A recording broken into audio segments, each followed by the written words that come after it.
Hello കുഞ്ഞോളെ. Hello. പറഞ്ഞോളൂ. എന്ത് പഞ്ചായത്തിൽ നിന്ന് ആരോ വന്നിട്ട് എന്താ പ്രശ്നം ഉണ്ടാക്കിയാ? അത് പഞ്ചായത്തിൽ നിന്ന് സെൻസർ എടുക്കാൻ വന്നതാ. വന്നാൾ എന്നോട് ചോദിച്ചു, നിങ്ങൾ ഇവിടെ ആരാ വെള്ളം അടിക്കുന്നതെന്ന് ചോദിച്ചു. അപ്പം ഞാൻ പറഞ്ഞു, ഞാൻ അടിക്കാറുണ്ട്. ഇപ്പോൾ പുള്ളിക്കാരൻ ഇവിടെ ഇല്ല. അപ്പം എൻ്റെ കെട്ടിയോൻ ഇവിടെ ഇല്ലാത്തതുകൊണ്ട് പുള്ളി അടിക്കാറില്ല. പക്ഷെ ഉണ്ടെങ്കിൽ പുള്ളിയും ഇച്ചിരി അടിക്കാറുണ്ട് പറഞ്ഞു. ഇനി ആരും ഇല്ലെങ്കിലും എൻ്റെ മോൾ അടിക്കാറുണ്ടെന്ന് പറഞ്ഞു.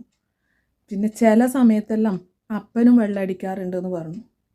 അപ്പം അയാൾ എന്നോട് ചോദിക്കുക, നിങ്ങൾക്ക് നാണമില്ലേ എൻ്റെ മുഖത്ത് നോക്കിയിട്ട് ഇത് പറയാമെന്ന്. അപ്പം ഞാൻ അയാളെ ചള്ളക്കുട്ടി നോക്കിയിട്ട് ഒറ്റ അടി കൊടുത്തു. ഞാൻ അയാളോട് ചോദിച്ചു, ഇവിടുത്തെ മോട്ടർ അടിക്കാൻ വേണ്ടി നിങ്ങൾ അപ്പം വരുമോ എന്ന് ചോദിച്ചു. അത്രമാത്രം. അതിൽ കൂടുതലൊന്നും ഞാൻ പറഞ്ഞിട്ടോ ചെയ്തിട്ടോ ഇല്ല.